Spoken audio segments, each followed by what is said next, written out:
Welcome to the cockpit, everyone. I am Craul, and this is the start of your journey into mastering one of the DCS's world's most iconic aircrafts, the FA-18C Hornet. I have actually just learned how to cold start an F-18C Hornet from the ground and take off into the air.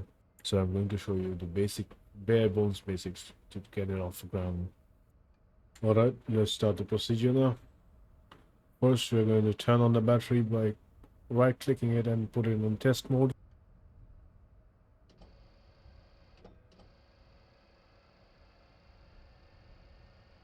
We're gonna wait 1, 2, 3, 4, 5 seconds. If there are no errors coming on, we're gonna put it on. Alright, since the battery is on now, we're gonna go ahead and go back to the APU now, the auxiliary power unit. Here it is. Once we turn this on, we're gonna have to wait until the green light comes on, which means it is ready. Once it is ready, we're gonna turn this engine crank button to the right and crank the right engine. Before I crank the right engine, I must say a few things. If you see closely, it says RPM here. This is left engine, this is right engine. Both are at 0 at the moment. Once we turn on the APU, the APU is turning on now. Once it's green, we're gonna crank the right engine, and once it comes to 20% RPM, we're gonna put the throttle of the right engine to its idle position. As you can see, the APU has come online. We're gonna right click it there and it cranked the right engine. As you can see, the right engine is coming alive, and RPM, once it reaches 20, we're gonna press left, right shift and home on our keyboard to put it on the idle position. This is gonna make it perform many checks on the right engine and make sure it is all right.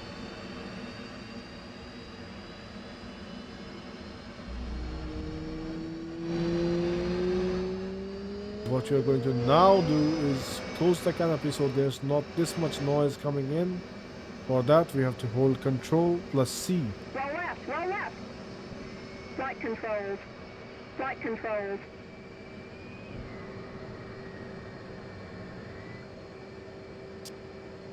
There we go, our canopy is all ready to go.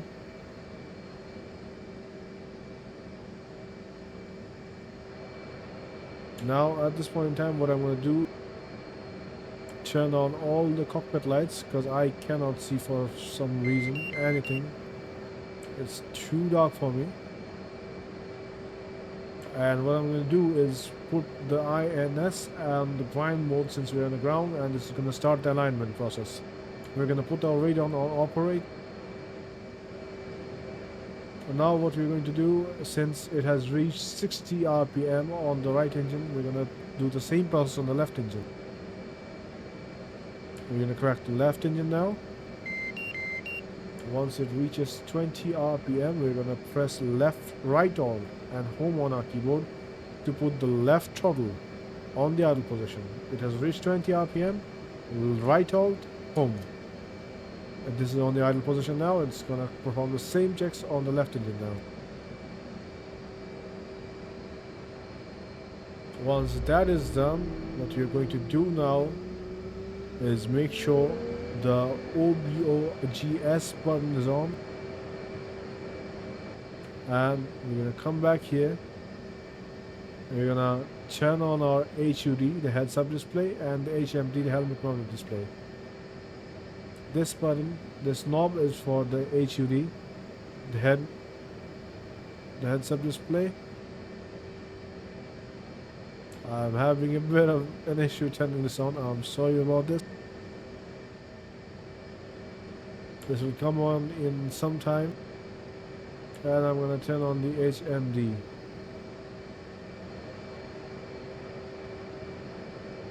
Once that is done, we're going to perform a light test by holding the switch. All looks to be good. Then we're going to come back here, make sure the parking brake is on.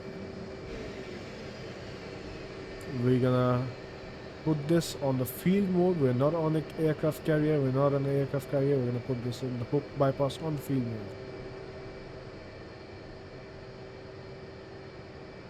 Now we're gonna start putting our DDIs on with the day display mode. Double right click and put this on right as well. And then I'm gonna press backspace on my keyboard to remove this, hide this throttle. I'm gonna right click it and put the dispenser on.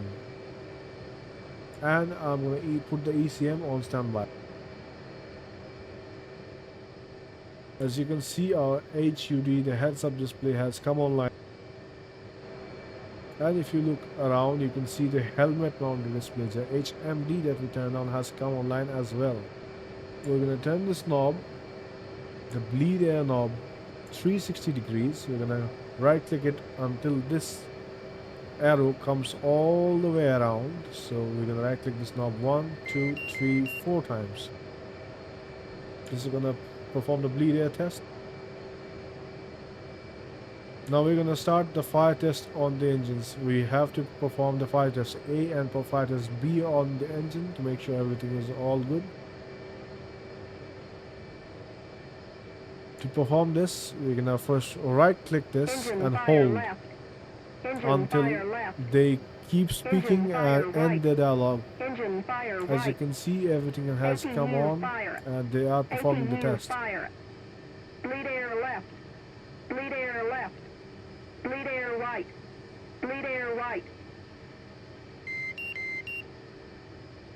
Alright, they have performed the test. We're gonna release the switch now. We're gonna come back here, turn off the battery and turn it on again.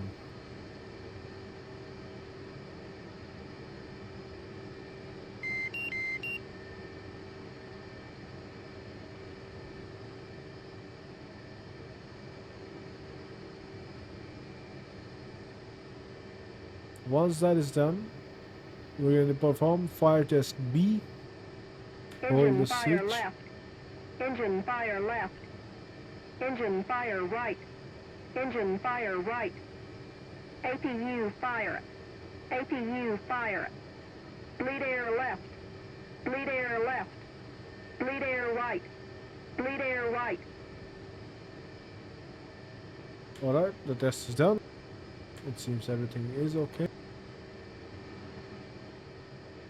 At this point in time, we're going to go to the right DDI, go to menu again, and find FCS. You can see there's a bunch of cross marks on this. To remove this, we need to reset the FCS. Hold the reset button on the FCS for a second or two. There you go, everything is gone from there. Secondly, we're gonna come to the left DDI and find the HSI button. And as you can see, this is the INS alignment and it has performed itself and it seems this is okay. Once this is done, we're gonna come back to the the INS and put it on IFA mode. Once that is done, we're gonna rearm the ejection hand. We on the seat. We're gonna perform the rudder trim by holding this button for a second or two and leaving it. Once that is done, we're gonna come back here. We're gonna make sure nothing is off or on, and that should not be that way.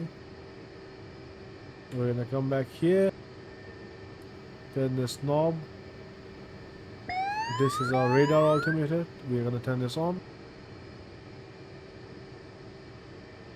I'm gonna press backspace and bring the throttle back on and make sure there is nothing left there for me to do here. We're gonna come back here and make sure the formation lights are as you wish. This is up to you and the mission that you are currently in. Once everything is ready, let's check out the map and see where the runway is.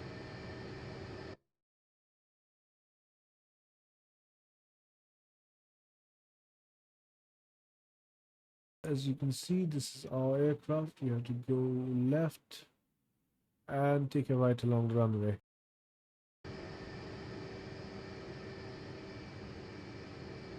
There we go. That's where we have to go.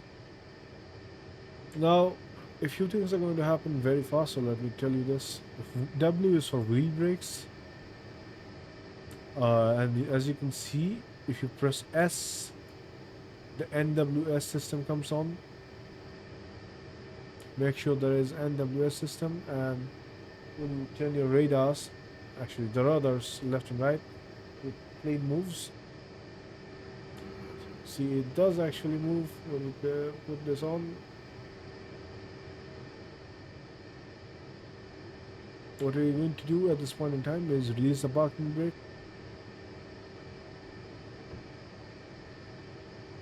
Make sure there is nothing on our left and right side. All good. Gonna take the control of the plane and put the throttle up just a bit. Use the rudders to steer our vehicle, the aircraft.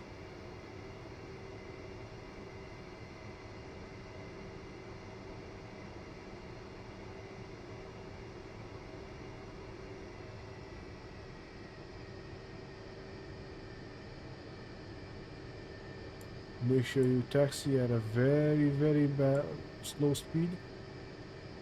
Once we are on the runway, we will stop again with the wheel button, which is W, the wheel brakes, which is located at W, and we're going to perform the last bit of checks before we take off.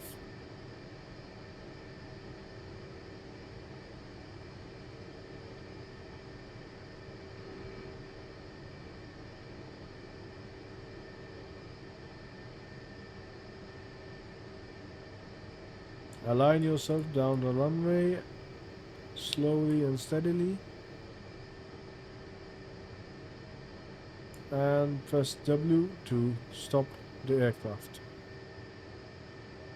Make sure the throttle is at 0.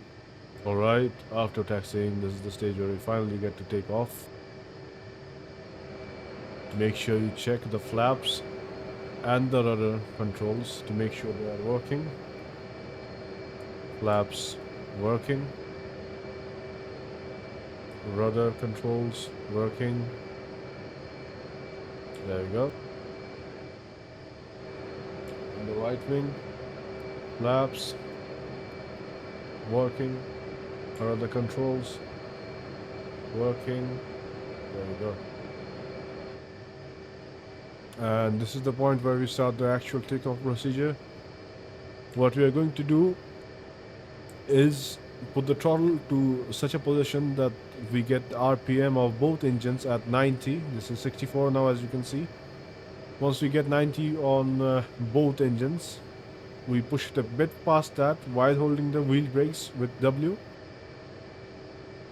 Once it's past 90 RPM and the plane starts skidding, you release the wheel brakes and let the plane glide. You put the throttle to max and put it on afterburners. Once that is done, we will make sure the plane keeps moving on a line with the runway. We will use our rudders to make sure the plane is aligned on the runway and we are not skidding off to the left or right. When I slowly pull back on the stick when it hits about 120, 130 knots on the display here. So at this point, I'm gonna attempt the procedure I have told you. Please make sure your flaps are on half. Once the plane takes off and it is off the ground for 1 or 2 seconds, press G on your keyboard to retract the landing gear. And once you have positive climb established, press F to get your flaps in proper position. Here we go.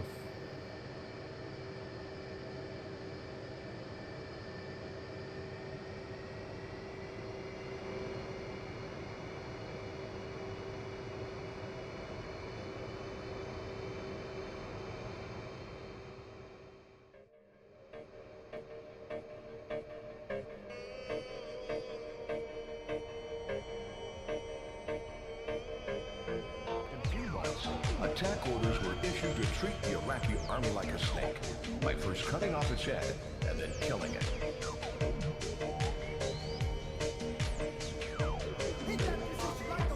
Flaps up, landing gear is up. We have positive climb.